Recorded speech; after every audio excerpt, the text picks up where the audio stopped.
$20,000 stashed in the house of a friend in Mexico City, and my money was safe. I did, however, pay to stay longer in H Block, believing I still had a chance to buy my way out. When I finally realized it wasn't really possible to buy out from H Block, I spent another $1,000 to buy my way into a good cell block. The way Lakenbury was set up, every cell block held prisoners according to the type of crime they committed. For example, D Block was for murderers, E Block was for thieves, F and O blocks were for drug offenders, L Block was for con men and fraud, and M Block for political prisoners. Some cell blocks were much worse than others, and the only offenders treated worse than drug cases were the political prisoners. Ordinarily, since my case was for drugs, I would have been sent to F or O Block, and from what we heard, the conditions there were terrible.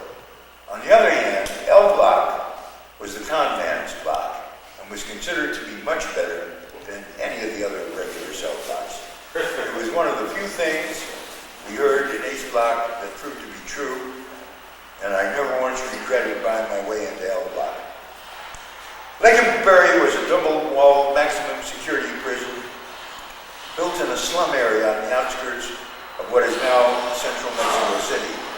The outer wall was 60 feet high with gun towers placed more or less evenly every few yards around its entire perimeter. The inner wall was 40 feet high with a space of 30 to 50 feet between the two walls. Both walls had narrow catwalks for the guards to walk around the entire length.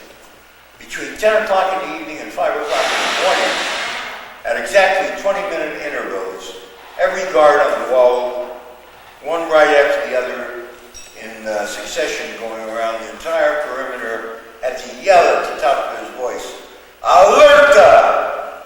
to prove he wasn't asleep or overcome by someone attempting to escape. More or less in the center of the prison was a 5-sided tower called the Polygono, rising over 100 feet in the air.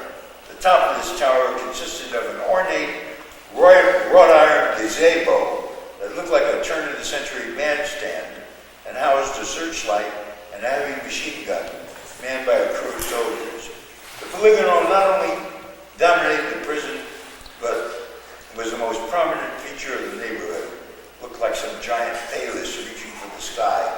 Around the Polygono were the cell blocks radiating like the spokes of a wheel to the walls.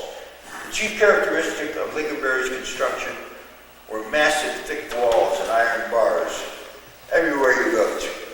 The stones and concrete were so permeated with death, human misery, pain, and despair that they seemed to give off an aura that was physically palatable.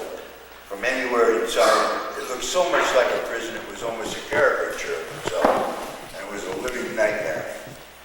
From the time it was built in 1903 until the last year before it was closed in 1976, only one man, Pancho Villa, had managed to successfully escape, and he managed only with the connivance of the officials and guards. In other words, they let him walk out.